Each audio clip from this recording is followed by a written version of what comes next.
আসসালামু আলাইকুম। আশার মিনি কিচেনে সকল বন্ধুদের স্বাগত জানিয়ে শুরু করছি। আজকে আমি আপনাদের সাথে সবচেয়ে সহজে ও সবচেয়ে মজার বুট ভুনা রেসিপি শেয়ার করব, যেটা বানানো খুবই সহজ এবং খেতেও অনেক মজার হয়। এইভাবে বুট ভুনা রেসিপিটি আর ডিটেলসে আমি সব কিছু বলে দেব। আর যারা নতুন বন্ধু আমার ভিডিওটি দেখছেন, ভালো লেগে থাকলে অবশ্যই আমার চ্যানেলটি সাবস্ক্রাইব করে আমার পাশে থাকবেন।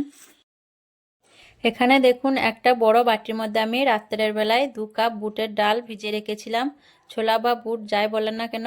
আর আমি খুব বেশি পানি দিয়ে বুটগুলো ভিজিয়ে রেখেছিলাম, যাতে খুব ভালোভাবে বুটগুলো ভিজে ওঠে।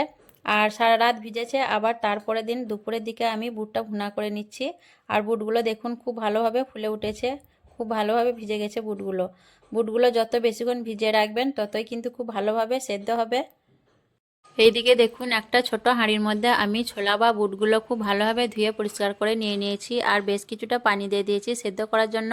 তারপর এখানে আমি দিয়ে দিচ্ছি হাফ চামচ নুন আর হাফ চামচ থেকে কম অল্প খাবার সোডা। এটাই হলো ছোলা ভুনার সিক্রেট। এই ছোলা ভুনার সঙ্গে একটু খাবার সোডা দিয়ে সেদ্ধ করলে ছোলাগুলো খুব ভালোভাবে মোমের মতো সেদ্ধ হয়ে যাবে। আমি একটু নাড়াচাড়া করে মিশিয়ে নিচ্ছি। মিশানোর পর দেখুন এখানে আমি দিয়ে দিচ্ছি ছোট সাইজের 4টে আলু। আপনারা চাইলে কিন্তু ছোলা বুট বা আলুর পরিমাণটা বাড়িয়ে কমিয়ে নিতে পারেন। আলুগুলো দিয়ে আমি দেখুন একটু পানির মধ্যে ডুবিয়ে দিচ্ছি আঙুল দিয়ে। তারপর আমি ঢাকনা ঢেকে দিয়ে পানিটা ফুটে আসার অপেক্ষা করব। কিছুক্ষণ জাল করার পর দেখুন পানিটা ফুটে উঠেছে। আর পানির মধ্যে এই যে কালো ফেনা অংশটা, এগুলো আমি চামচ দিয়ে তুলে ফেলে দেব। এগুলো ছোলা বুটের ময়লা, তার জন্য আমি দেখুন এগুলো তুলে তুলে ফেলে দিচ্ছি। আর বুটগুলো যতক্ষণ না খুব ভালোভাবে সেদ্ধ হয়ে যাচ্ছে ততক্ষণ আমি রান্না করে নেব। বেশ কিছুক্ষণ সেদ্ধ করার পর দেখুন বুটগুলো খুব সুন্দরভাবে সেদ্ধ হয়ে গেছে। আঙুল দিয়ে চাপ দিলে দেখুন একদম গলে যাচ্ছে। এখন আমি হাঁড়িটা গ্যাস থেকে নামিয়ে নেব। কড়াই আমি পরিমাণ মতো সর্ষের তেল গরম করে নিয়ে এখানে দিয়ে দিচ্ছি একটা তেজপাতা আর একটা শুকনো লঙ্কা। আমি নাড়াচাড়া করে একটু লঙ্কা আর তেজপাতাটা ভেজে নেব।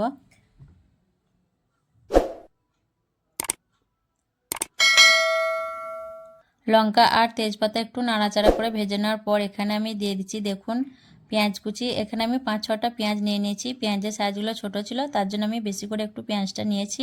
বড় পেঁয়াজ হলে দুটো কি একটা দিলেই হয়ে যাবে। আমি পেঁয়াজটা নাড়াচাড়া করে দেখুন ভেজে নেব। তারপর দেখুন পেঁয়াজটা আমি একদম বেরেস্তার মতো করে ভেজে নিয়েছি। খুব বেশি পুড়িয়ে ভেজে দিলে হবে না। এখানে আমি মশলা ব্যবহার করব, তার জন্য দিয়ে দিচ্ছি অল্প পানি। পানিটা দিলে মশলাটা নিচে থেকে লেগে যাবে না। তারপর দিয়ে দিচ্ছি হাফ চামচ হলুদের গুঁড়ো, হাফ চামচ লঙ্কা গুঁড়ো, ঝালটা অবশ্যই নিজেদের পছন্দ অনুযায়ী দিবেন। হাফ চামচ জিরে গুঁড়ো, হাফ চামচ ধনে গুঁড়ো, হাফ চামচ গরম মশলার গুঁড়ো, ভর্তি 4 চামচে 1 চামচ আদা রসুন বাটা, দিয়ে দিচ্ছি দুটো মাঝারি সাইজের টমেটো কুচি, আর দিয়ে দিচ্ছি হাফ চামচের মতো নুন। বুট সেদ্ধ করার সময় নুন দিয়েছিলাম, তার জন্য আমি নুনটা এখন একটু বুঝেই দিতে হবে। এই পর্যায়ে আমি নেড়েচেড়ে খুব ভালোভাবে মশলা কষিয়ে নেব।